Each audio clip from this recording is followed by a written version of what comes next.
This is a 16-inch Emerson Table Fan from 1954.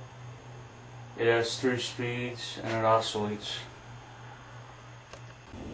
The reason why I film my table fans on an angle like this is because I want to get the sound of the fan on a videotape instead of having the sound of the wind blowing against the mic, because then you can't really hear the sound of the fan at all when it does that.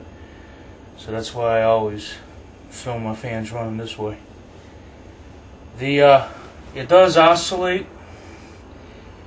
It's just that the center screw that's supposed to slide to the end is kind of jammed, but the gearbox does work. So one thing I really need to do with this is just fix that and just repaint it. Slow speed.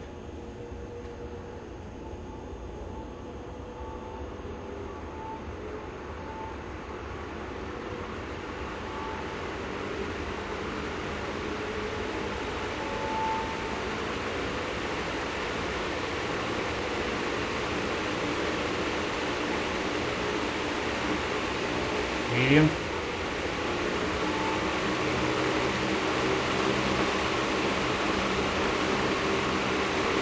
And high.